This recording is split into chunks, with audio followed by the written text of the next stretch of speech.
Roma colapso, no tengo la culpa de tu fracaso, eres lo peor de este mundo mundial, eres exagerado, lo puto cabrón que llegas a ser, maricón, hijo puta cabrón, pedrasta, asesino, maricón, no puedes comer libras del copón, tengo rimas para dejarte mal por las esquinas, mira mi león todo guapo, como vacilo, encima también lo tengo en la muñeca, porque la fama persigo, y aprendo de lo dramático, de lo drástico, de lo fantástico.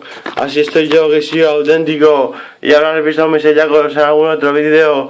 Pues ahí están, ya los usaré cuando sea, cuando me apetezca. Las joyas van poco a poco, pero lo tuyo es como una moto.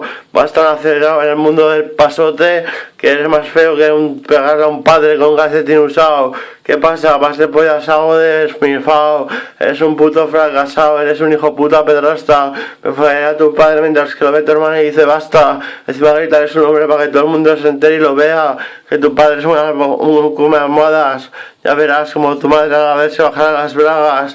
Pero se lo dejaré pasar porque prefiero que me la coma tu abuela sin dentadura, pues me la pone bien dura. No le dejaré ni propina. Agáchate y fuma de mi crema. Tienes que tragar todo el sabor, si no te rompo la cara. Hijo de puta, a ver si me dices cara a cara. A la cara te me cagarías, mido 1,86, peso 98 kilos. Supongo que no puedes conmigo, pero si pudieras o lo intentaras, ya lo sabrías. Que contra almendras no se juega, simplemente te matilla y te vacila y te mata. Aquí se le falta contratar a un sicario y que te mate por encargo.